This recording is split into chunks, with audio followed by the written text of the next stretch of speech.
Welcome to the NFT Podcast, Matt. And it seems like you are in the VR world, in the metaverse, building an incredible architecture. So please tell us more about what you do.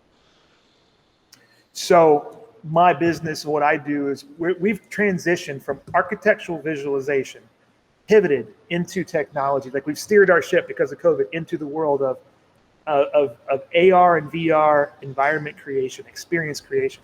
And we're building environments that are being used by a lot of the different galleries right now to showcase their NFT art, to showcase artists' work. And we're also working and we're partnering with artists to create and bring their NFTs into a themed experience where the NFT becomes a central component of the experience. So we're creating these virtual reality, almost if you will, like places you can go, but they're connected to the NFT art that the artists are producing, and it's a lot of fun. People are going into these spaces a lot, and they get to go in and either look on their screen and navigate with a computer game character, or the better way, the way it feels so much more immersive, is to put the goggles on, and you can go in with your friends and explore this experience. And the experiences can be all over the board. You can do movie scenes. You can have experiences in otherworldly places. You can be in outer space. You can watch a rocket launch. You can be at a volcano or underwater. So it's all about having experiences that are uh, sort of like you can't have any place else on the world. And we're working with different NFT artists to bring those experiences to life. Yeah, Boom. yeah. The first question that comes to my mind is how would you explain this to your normal friends, or let's say normal people that don't even know what war is, that you are building words inside war? What do your normal friends think about this? It's a good question. It's hard to explain it. Verbally, it's hard because you have to almost put the goggles on the person for them to really get it. And we find that happen a lot where people have never done VR before. They sort of think that they understand, but they don't really. And I'll either ship them a headset or bring them in my office or go over to their house, put the VR on, and then they can get it. But what makes it better than just sort of seeing it is experiencing other people in the space with them. Like if you can bring in 20 or 15 people who they know each other or they're friends or whatever, and they're all in this space together, but from the different parts of the world, then it really is a transformative thing. Like they go, oh my gosh. And then they can just, immediately kind of start to feel like I'm in the same room, or I'm in the same spaceship, or I'm in the same, place with these other people. And you look around and you can shake their hands and wave at them and talk to them and go off and have a conversation. It's totally different. It's It's exciting, but it's hard to explain it verbally. You have to really kind of put them in the headset. Yeah, definitely. I tried my headset today. It wasn't a lot, and really a totally incredible experience. But so tell me more about your job, in the sense that this in 2021 can already be a full-time job. So do you totally live from the incomes that you have from building virtual spaces and virtual experiences? Not only do I, but my entire 16-person team does. Like all 16 of us do. 16 or 60? Yes, we are 16 team. 16. Oh my God. Yeah, so we all do. And this is how we're working, and we're working with. It's not just artists. There's companies, corporations, and businesses that are wanting to have spaces. And look down the road at like a year or two where this is going to go, and all your companies are going to have places in the metaverse, places in VR, and I mean everybody. Like not a small grocery store, obviously, Yeah. but banks. Totally, banks are doing it right now. We're building banks for banks, building virtual reality banks for banks. Government groups, Canada, United States, various countries are saying we want to have offices in virtual reality. Businesses like consulting companies, telecommunications companies, sports teams, working with a sports team, a professional basketball team right now to create an experience for them. There's a lot of different um, applications, but as the next year or two go by, you can understand that it will become a not just these early people, but it'll be a lot larger number of companies will say we want to have that presence in that space. Now, what's not been decided yet is which platform is the one where we're all going to go to. Is it going to be this one? Is it going to be this one? There's maybe a good dozen. And, Microsoft's got a solution. Facebook's got a solution. I like this company Spatial a lot. We work with one called The Wild. There's Engage. There's a lot of different platforms. And they all have their advantages and some disadvantages. And none of them have really completely dominated to say that we're the only one. So there probably for a while will be a breakout of a handful of them. And then eventually down the road, they'll either a few will consolidate or there'll be a handful that'll be just the really strongest. But at some point, Coca-Cola, right, will say, we want to have a location in this one platform. And trying to think of the, British Telecom and all the oil companies and all the big banks, they're all going to want to have, and they're wherever they are start to go, where we start to see a bunch of them being in one place, we're going to see a lot of them go there shortly thereafter. Yeah. Wow. So like you're basically working with anyone. Like I don't even ask myself anymore why this is happening, why people would have like pros of having in their space in the metaverse. It's obvious, like communication, like another space, another way to connect. Like it's just wear the Oculus and you are where you want and you can do what you want. So definitely, that's something that excites me in 360. And okay, so tell me more about your clients. Which clients do you have at the moment that you are most excited with? That you are building something that is very crazy, let's say.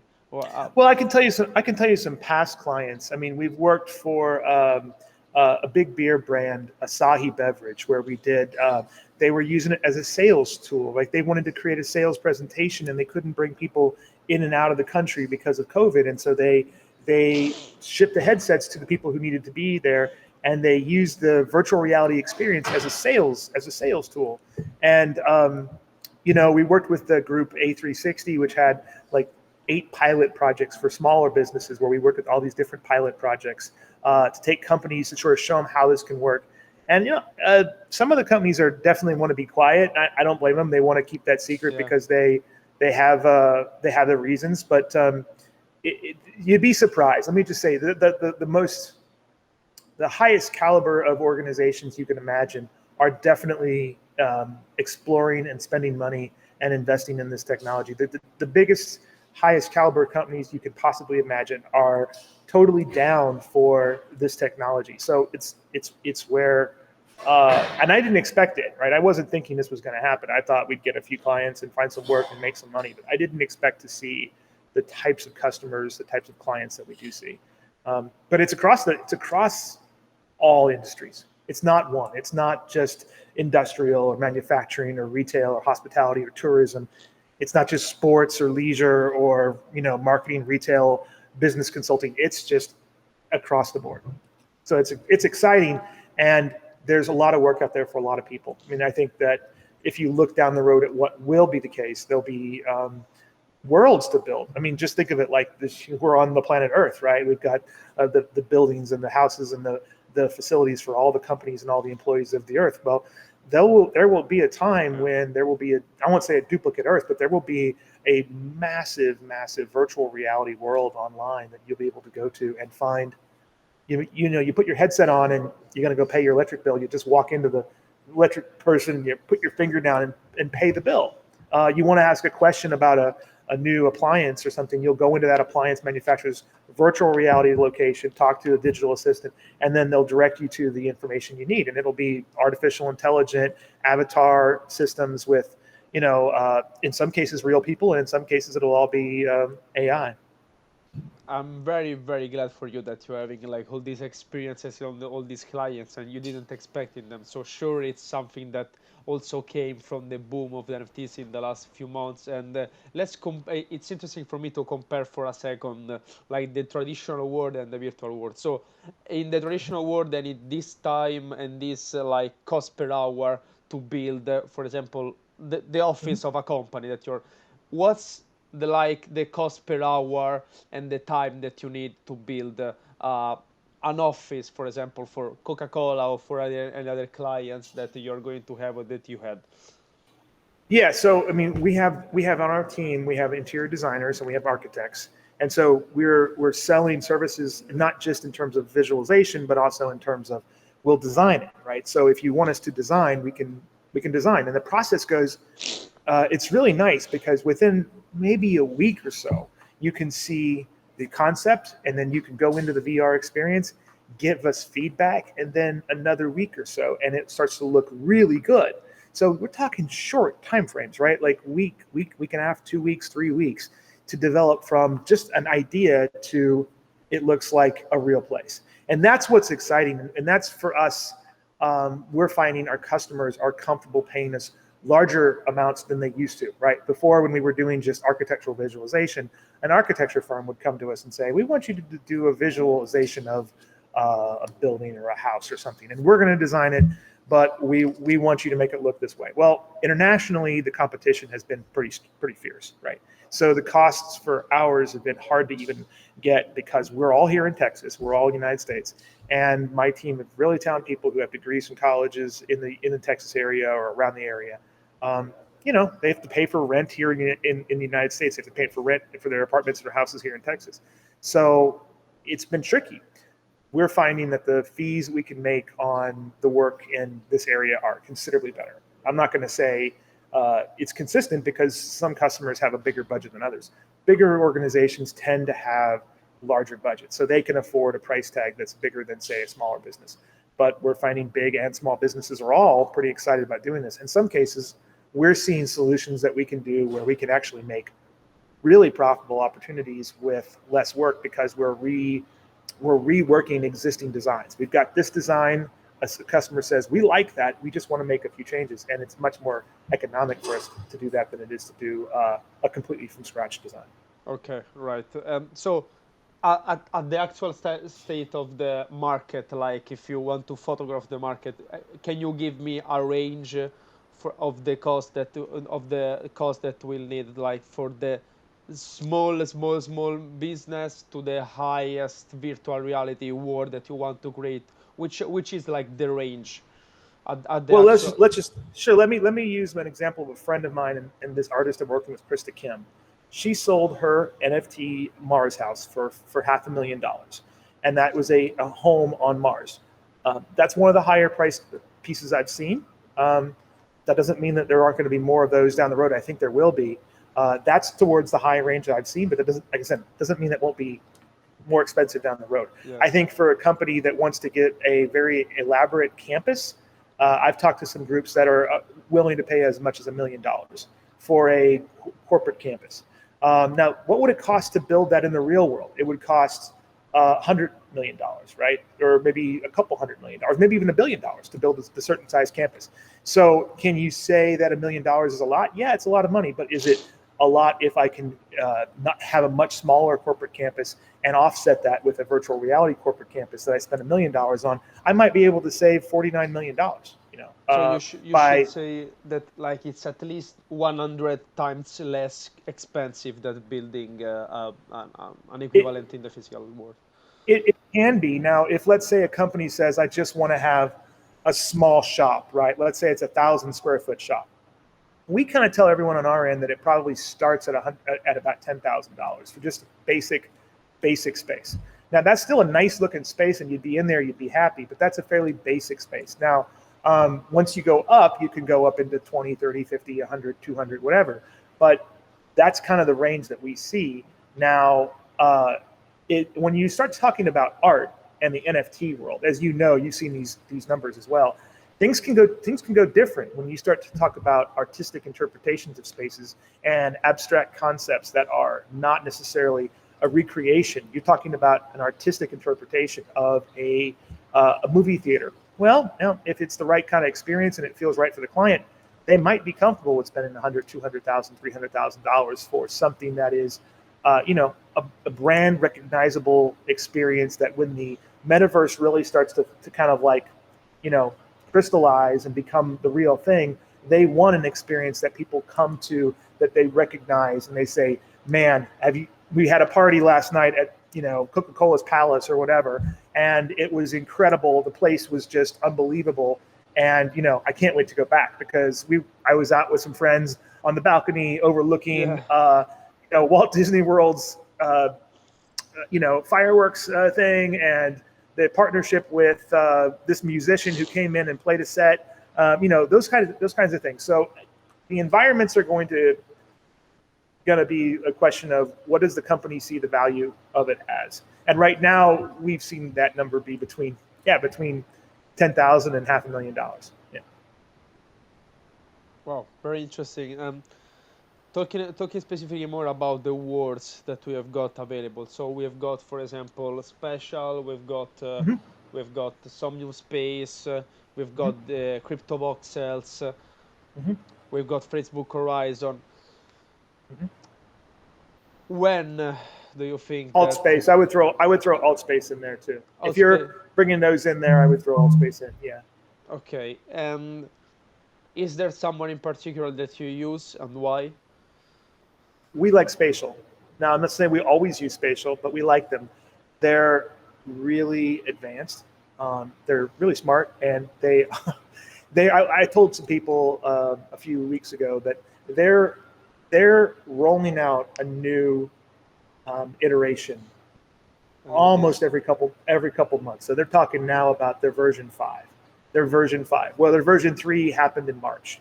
So they're quickly going out there and improving their platform.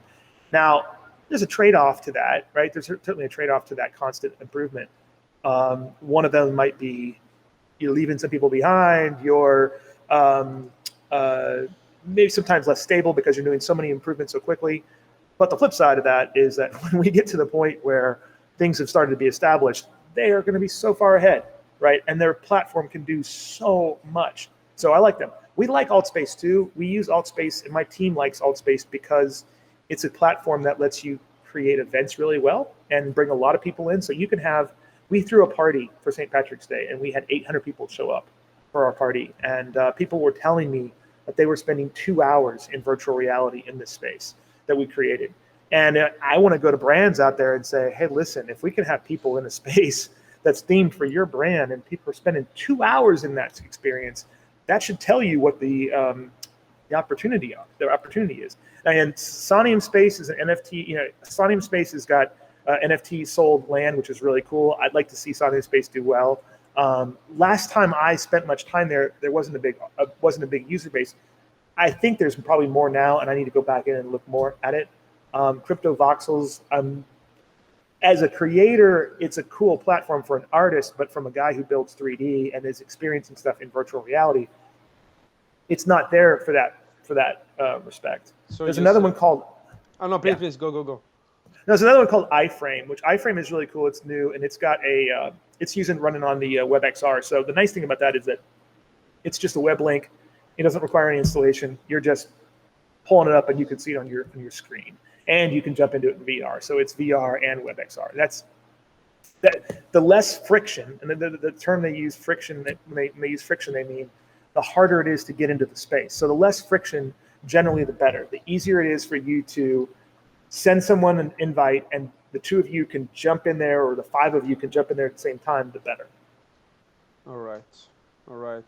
So I think that talking about spatial, that is the one that you prefer the most, is I think because it's the word that is more customizable for you. So it's the one in which you can have more fantasy, more creative in creating what you want, in creating every kind of experience. For example, before you were telling me about building a nebula, so something that it's very, while instead maybe some new space is something that is more packed, is more related to real estate, so that you can just build on smaller places, and you have less assets that you can leverage on. Yeah, I would use the words from Jacob Lowenstein from Spatial when he said that all the platforms are essentially aware of each other, and they're all moving towards a general similar place. Not exactly the same place, but they're moving towards, hey, these guys have got those features, these guys have got those features, and we're going to move towards an area where Yeah. There's gonna be a lot of similarities in the features. So that will bring questions like, well, which one has the larger user base? Which one has, has the funds to stay alive? Which one has, and I would say this is probably the most important thing. Which one's the most fun? Like, which one do people enjoy the experience? That's a big part of it. If people go into the experience and they feel like, yeah, this works, but I wouldn't call it an enjoyable experience, you may be less likely to do it again. But if you're having fun, if you're enjoying yourself, and you're like, man, that was a ton of fun. I got to hang out with my friends. We got to take photographs and shoot darts, and we got to drag race, and we got to do fun stuff together. The more fun you can have in the experience, I think, the more chances of success you're going to have. Definitely. Yeah, so it's interesting that you're saying that, because I always think about, since when I discovered the metaverse, is do we will we have the same competition that we see in the real world in the metaverse? Because if the metaverse is something cumulative, it's something where anyone is giving this effort, because it's not important like competition, because if you are all part of the same metaverse, I just have got, okay, the better tool of this kind, I've got the better tool of the other kind, and we just contribute. So for me it's very important to see from now, like, this kind of contribution instead of more competition, and aiming for something bigger that we can build all together, that we can it's important to communicate between this. So competition kills communication, but if one day Facebook Horizon, Epic Games, and all the others that we mentioned before are going to communicate, instead of thinking, okay, I've got the best platform, but there isn't the best platform, it's just all the same platform with the different access together, and they just focus on their market. For example, some space can focus more on onboarding the gaming market, while the same for Epic Games, while Facebook Horizon can focus more on onboarding everything that is related to the chat tools, to the communication tools. So do you agree with this? Is this what we'll need to see, or you think that in 5-10 years we are going to have just one of all the one that you mentioned now, because No, one is no, going to kill all the others? no. I don't think we'll have just one. I don't think that can happen. I don't think that they're all going to survive. Doesn't mean that they're all going to make it. Um, you know, I have a small business, right? I've got a small team, and it costs money to keep my team together, and so cash is critical, right? Like, income is the most important thing to keep my business going. And I would say that's an issue, right? If a business has plenty of cash on hand, that's going to help them, get through the next 5 years of the development. And some of these guys are already making good money now, so that's going to obviously improve the chances of making it work. But no, I think what we'll see is a consolidation. There won't be one. There will be just kind of like there are now. Like, if you go online to your movie watching options, you have a lot of choices. You have HBO Max, you have Netflix, you have Amazon Prime, you have Disney Plus and Apple TV. So you got those 5, and then maybe a couple more, right? And so I think we'll have strong solutions, and I do suspect that some of these solutions will be, like you said, featured more for day-to-day communication. Some will be more for fun and entertainment. Some will be more geared towards business action, big business work. Some of them may have more features for certain tasks. But you mentioned something earlier, which is totally on point, which is it's all about communication, right? Like, I tell people this when I carry my Oculus with me home and to work. And even when I go on vacation, my Oculus goes with me wherever I go, because it is an enhanced communication tool. It allows me to communicate three-dimensionally with the avatars of the individuals that I need to communicate with. And that experience is beyond that of a Zoom call or a phone call. It is like I'm really in the room with the people. Yeah. And this is just a few years into a wireless VR headset. I mean, the first really, truly standalone wireless headset came out in 2019. I think it was this time of year, 2 years ago, the Oculus Quest 1. And then you've got the Quest 2. We're going to see a Quest 3 and a Quest 4. The resolution's going to get better. The optics are going to get better. The performance, the hand tracking, the face tracking, the eye tracking, all this is going to get better. And eventually, the devices are going to be so good that it's going to really trick the brain to make you feel like you're in another place completely. Amazing. No, Yeah. that's definitely what we are what envisioning. From your builder perspective, what's the next updates that you like to see to help speed up your job in what you're doing?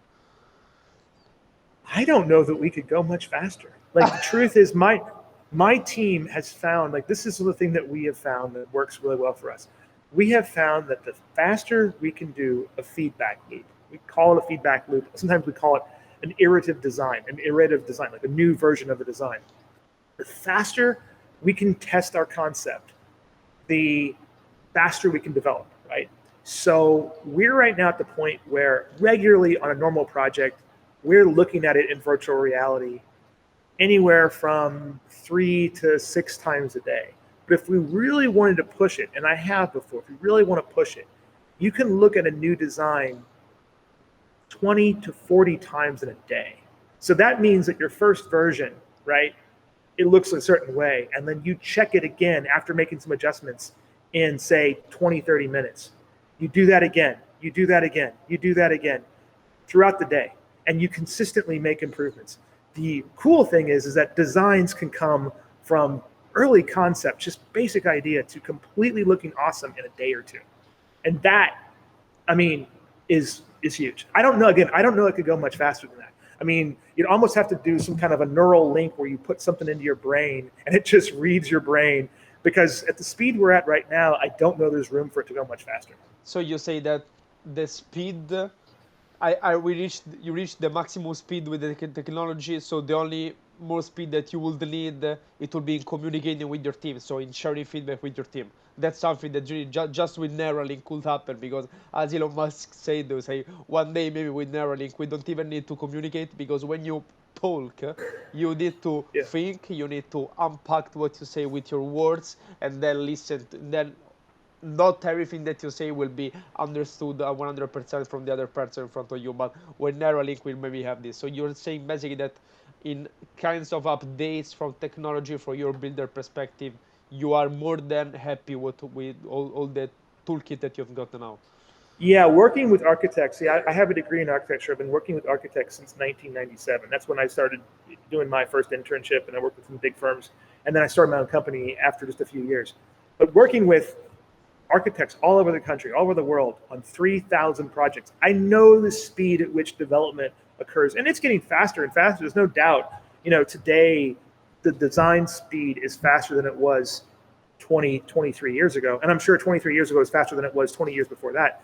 But using VR as a tool for design is incredibly useful for speeding up that process. And again, the shorter the feedback loop, the faster you can go, okay, I got an idea. So here's, like, for example, I was just doing a basketball arena, right? It turned out really nice. I'm happy with it. I worked on it over the weekend. And I brought it in. I walked around. I looked around. I thought, okay. And I made some notes, right, on a piece of paper. I'm like peeking out from my headset. I need to make this darker. I want to fix this, maybe some more of these, and change some stuff. So then I go to my computer and I work on it for like 30 minutes or so, maybe an hour. And then I make that change and I shoot it back into the VR, and I go back in there again. And I'm like, okay, yeah, that looks good. And I like this, but that still didn't get quite fixed. And, I'm making some notes, right, about the things I want to do. Come back 30 minutes later, an hour later, see it again, see it again, see it again. And so maybe I looked at that space 15 times over the course of a weekend, from nothing to complete. And I really think it turned out really nice. But that's, I got videos and music and stereophonic sound, and there's the court comes alive with lights, and there's graphics on the big jumbotron, all that stuff. And it feels like when you're walking around it feels like you're at a basketball game. It feels like you're in, there's nobody there yet, but it feels like you're at a basketball court, and it sounds like the announcers are working and the music's good and the lights are being worked on, and it looks like it feels like you're in a basketball game in 2 days. So, I mean, I guess we could go faster, but I think the next step is going to be some kind of something kind of plug into your brain. Yes. Man, you know what? It's a pity that we are doing this podcast here, not in the VR. You're thinking maybe that I could make the NFT podcast in VR. I can buy a VR and change everything and create the first podcast into VR. You should do them. We should do some. We could totally do one in VR. We could talk about it later, and it's no reason you can't. It's a different experience, but you can totally do it. Amazing. Because you can record. You can record. I can record, right? Yes. You can record high quality 1080p video in virtual reality. Yeah. So we could have like my face, Your avatar. You say my avatar, but is it also a way to bring my face inside the Yeah. VR? The webcam. And record just with a webcam. I could record in the VR while. Yeah, totally. Yeah. Okay. Very interesting. We'll do that some other time. We're going to talk about later. Okay. So Okay. I wanted to ask you 2 questions about what you said first, and I'm going to ask you the 2 questions, and you can answer later. How many hours per day do you spend with VR, with the headset? And second, for someone that really has got zero experience like this, with the actual software that we've got now, how much that someone is going to take for being able to set up an entire environment into, for example, spatial? So these are my 2 questions. So your first one is how many hours do I spend in VR? The most I've ever done was an event a few months ago. I think I was in virtual reality for 7 hours over like 10, right? So it wasn't the whole 8, but it wasn't like 7. I have 2 devices. I have 2 headsets with batteries. So I've got a 4-hour charge on each one. So I spent 7 hours total.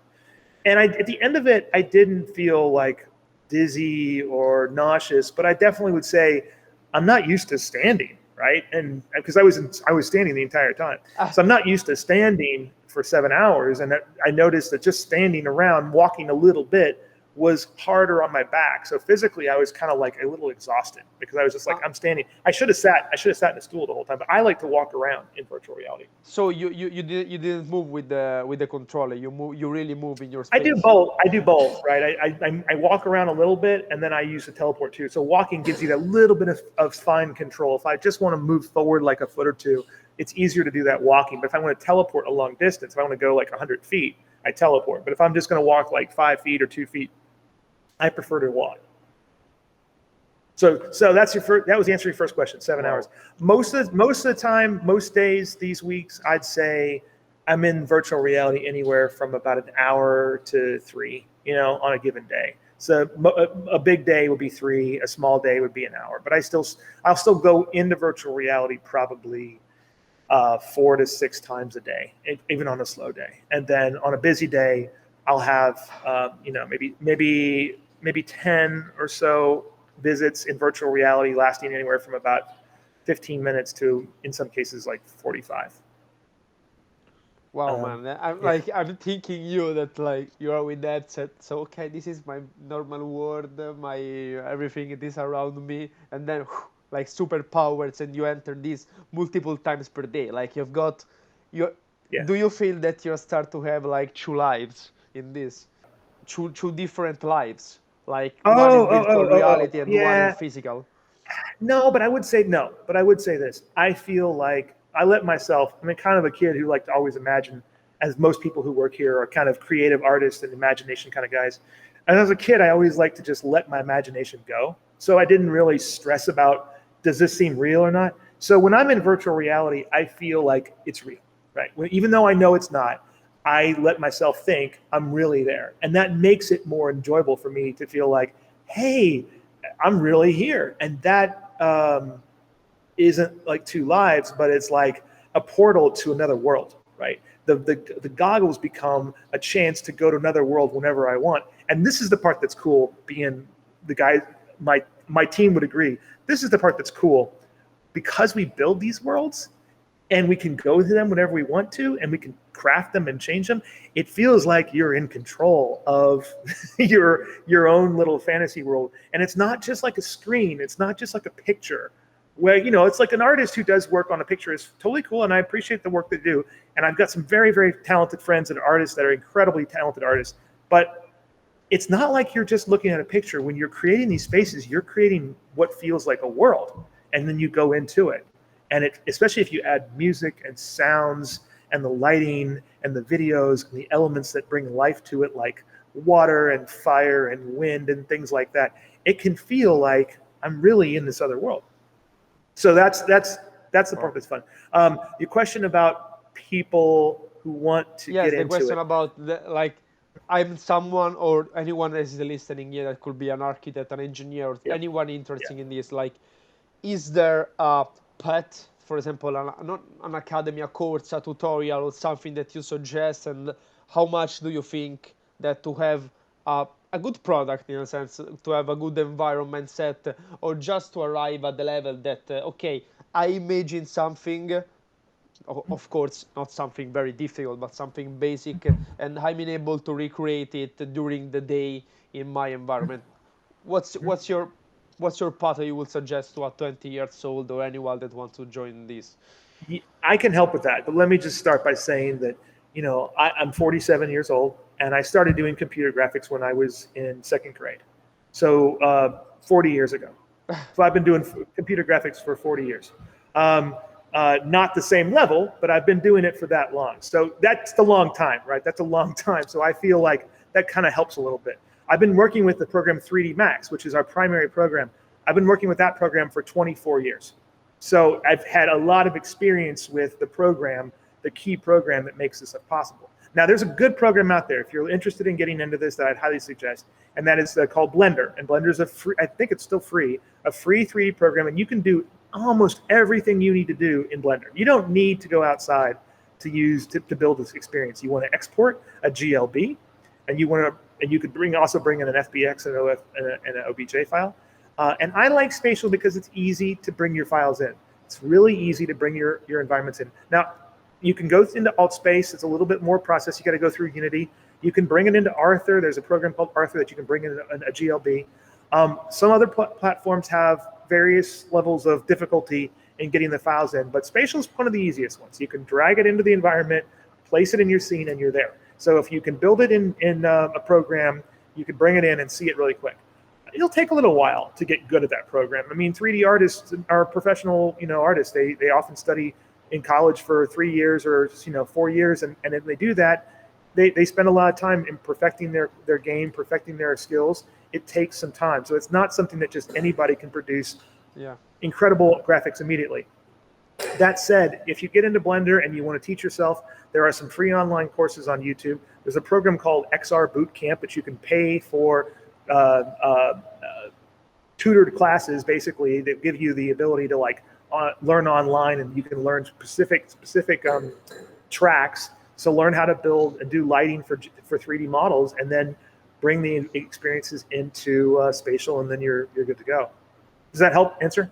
Yes, definitely. It helps to have like a clear process on how someone can start and move inside this. How everything that we said until now for you, is it linked or boost thanks to NFTs?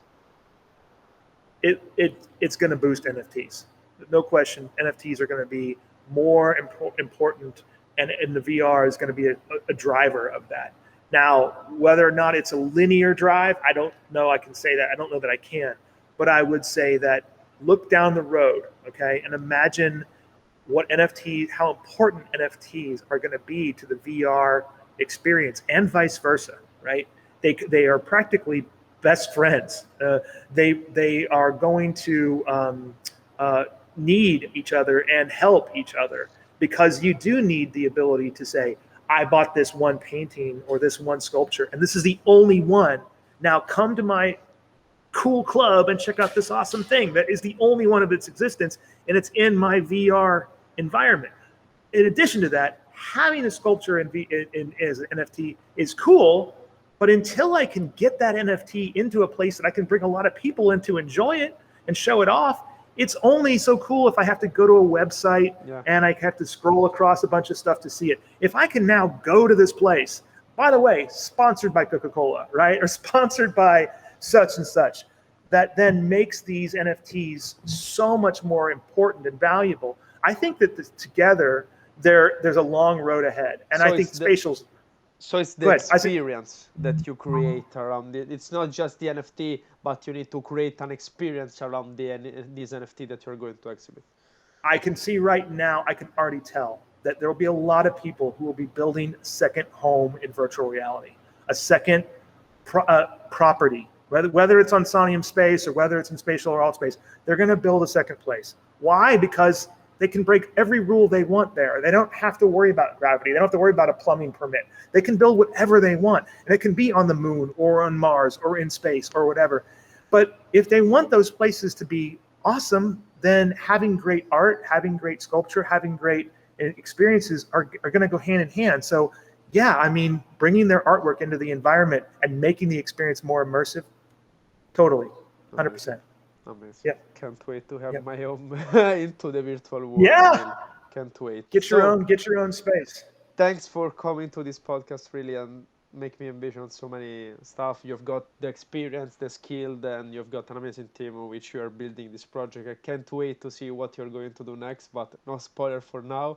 And we can close now with other friends, but we can spend some time together now to talk about maybe a podcast. But I don't want to spoiler to my community, because we will see if, thanks to you, we are going to have an NFT podcast inside the metaverse. We should. We totally should. There's no reason not to. Yeah. And I think then people will get a little bit clearer understanding about what's possible.